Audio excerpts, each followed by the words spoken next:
estamos contando ahí a 3 velocidades en el proceso de desescalada. Cualquier novedad.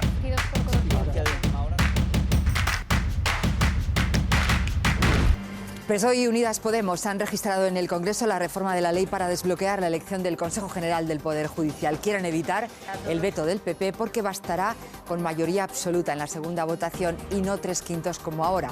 El Partido Popular considera que es un ataque a la separación de poderes y lo recurrirán ante el Constitucional.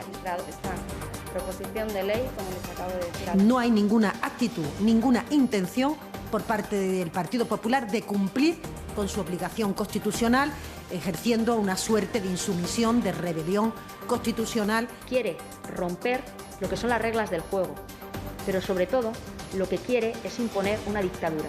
Solo un dictador considera que las únicas mayorías viables son las que él tiene. Hola, buenas tardes. Salvador Illa será quien informe el jueves en el Congreso de la declaración del estado de alarma en Madrid, una situación que, según el ministro, no se va a modificar porque asegura que no se dan las condiciones. Los datos de sanidad sobre la incidencia del coronavirus no coinciden con los de la Comunidad de Madrid. La presidenta madrileña califica a Pedro Sánchez de autoritario. Y a partir de hoy se restringen más en Navarra las reuniones y el aforo y los horarios de la hostelería. La incidencia triplica en esa comunidad la media de España. En Cataluña se han notificado 1.265 nuevos casos y 14 muertos y la Generalitat prepara nuevas restricciones porque prevé un fuerte rebrote del virus. Las universidades catalanas darán todas las clases teóricas online a partir del jueves. Y en Berín, en Ourense, cerrarán de forma voluntaria los bares y las terrazas durante 10 días. El alcalde ha ofrecido ayudas a los hosteleros con los que ha llegado a un acuerdo aprobado por un amplio consenso. Nuestro ánimo está colaborar y ayudar en lo que podamos a paliar esta situación.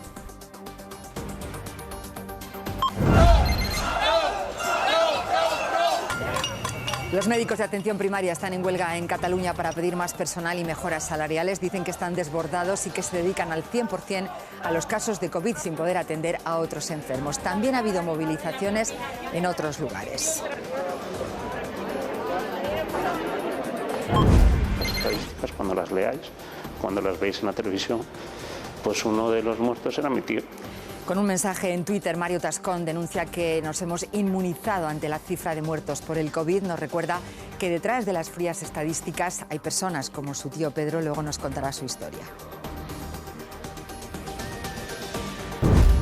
El Fondo Monetario Internacional dice que la economía española es la que más caerá este año entre los países avanzados, un 12,8%. Es el único país para el que no mejora las previsiones de 2020, aunque sí lo hace para las de 2021.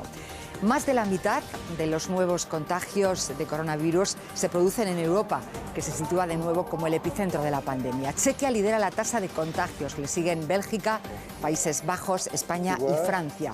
La Unión Europea ha acordado reflejar en un mapa de colores la situación en los países comunitarios y Johnson & Johnson ha frenado los ensayos de su vacuna por la enfermedad de un voluntario.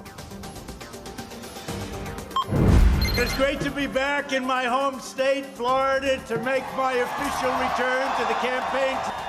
Es el primer gran acto de campaña post-COVID de Donald Trump, un mitin multitudinario en el que ha pedido el voto para vencer a la izquierda radical y donde muy pocos iban con mascarilla. No sabe lo que hace, ha dicho Joe Biden, su rival, en otro acto de campaña con mucha menos gente, mascarillas y distancia de seguridad.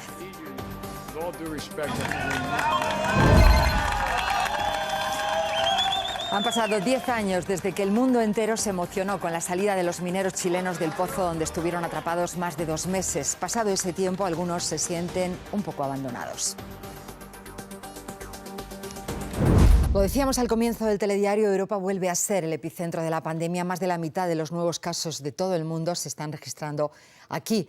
Los países tratan de contener esta segunda ola de coronavirus y una de las preocupaciones es la movilidad entre los distintos países. Por eso, la Unión Europea ha diseñado un mapa que señala la situación en cada uno siguiendo criterios comunes. Ahora mismo, viajar entre distintos países de la Unión Europea, aunque el nivel de contagios sea similar, es muy distinto, dependiendo de que haya que hacer cuarentenas o haya que hacerse test. Y lo que quiere la Unión Europea es, con un mapa común, unificar estas medidas. Van a establecer zonas rojas, zonas naranjas y zonas verdes, y se van a evaluar en función de criterios comunes, los mismos para todos. El primero es la tasa de incidencia por cada 100.000 habitantes en los últimos 14 días. El segundo es el número de test positivos en la última semana, y el tercero es el número total de test que se han hecho en esos últimos 7 días. Lo va a elaborar el Centro Europeo de Prevención de Enfermedades y lo actualizará cada semana. Lo que pasa es que la política de frontera sigue siendo una competencia nacional, y en lo que no han conseguido ponerse de acuerdo es en qué restricciones adoptar en cada una de las zonas, si es mejor hacer test, si es mejor hacer cuarentenas o cuánto deben durar estas. Así que sí, mayor coordinación, pero no consiguen una receta única. Los hospitales de Chequia ya sufren los efectos de una segunda ola que barre Europa. Faltan sanitarios y las UCIs empiezan a saturarse. Por eso el gobierno checo anunciaba este lunes medidas restrictivas. Cierran los colegios hasta noviembre y también bares, restaurantes y clubes nocturnos. Queda prohibido beber en lugares públicos y las reuniones de más de 6 personas.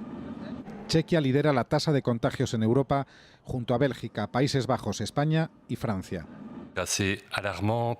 Bastante alarmantes, define el gobierno belga sus datos. Falta personal y ya se debate un nuevo confinamiento y hasta toque de queda en el sur de Valonia. Hay barrios de Bruselas con 700 casos por cada 100.000 habitantes. La presión sobre el sistema sanitario también preocupa en los Países Bajos, donde, explica este director de hospital, decenas de operaciones de pacientes no COVID se están cancelando cada día. El gobierno holandés anunciará hoy nuevas restricciones, como pide el presidente de la Federación de Médicos, que alerta: si no hay más medidas, la segunda ola será un tsunami. También Italia, ahora con tasas muy inferiores a las de sus vecinos, se toma en serio el repunte de casos. A partir del miércoles, la policía vigilará que los bares cierren a las 9 y las terrazas a medianoche. A nivel nacional se han notificado, con fecha de diagnóstico de ayer, 2.759 casos. Saben que ha sido un puente largo, hay probablemente algunos retrasos más de los que suele haber en un día normal. Y sabemos que en total, aunque con fecha de diagnóstico de ayer sean casi 3.000 casos notificados, en total se han notificado 7.000 casos que hay que distribuir también entre los días previos a la fecha de ayer. Esto está asociado a esos posibles retrasos en notificación de los que venimos hablando desde que volvimos a estar de nuevo en una incidencia más alta de la observada en los meses de mayo y junio, cuando tuvimos mucha oportunidad de la información, muy pocos retrasos, pero al mismo tiempo incidencias muy bajas que permitían un trabajo mucho más rápido. La incidencia media nacional de los últimos 14 días es de 263 casos por cada 100.000 habitantes y hay 9 comunidades autónomas que están por debajo de esa media nacional. Tenemos varias en el rango de los 100 casos por 100.000 habitantes e incluso 2 comunidades autónomas actualmente que están por debajo de los 100 casos por 100.000 habitantes. Por el otro lado, tenemos la otra mitad de las comunidades autónomas que están por encima de la media nacional de 263 casos por cada 100.000 habitantes, con algunas que tienen incidencias muy elevadas. Las 2 que más tienen son Navarra, con más de 700 casos por 100.000, y la Comunidad Autónoma de Madrid, con más de 500 casos por 100.000. Si nos vamos a los datos de letalidad, ya los ha mencionado el ministro, ha habido de mortalidad, 406 fallecidos en los últimos 7 días, pero si nos vamos a los datos del impacto sobre el sistema sanitario asistencial que tienen los casos detectados, al margen de toda la sobrecarga sobre atención primaria, que se mide sobre todo en los casos no hospitalizados. Si nos centramos en los casos hospitalizados, ahora mismo tenemos una ocupación cercana al 10%, 9,8% en los hospitales únicamente por casos de coronavirus. Son un total de 11.297 casos hospitalizados y 1.595 de ellos están en las UCIs, dando una ocupación de las UCIs del 18,8%, con, como siempre, una variabilidad importante entre comunidades autónomas, que va desde el 38,22% en la comunidad autónoma con mayor ocupación, es la Comunidad de Madrid, hasta la comunidad autónoma de Valenciana, que tiene un 7,8% de ocupación, que es la que tiene ahora mismo la menor ocupación en UCIs.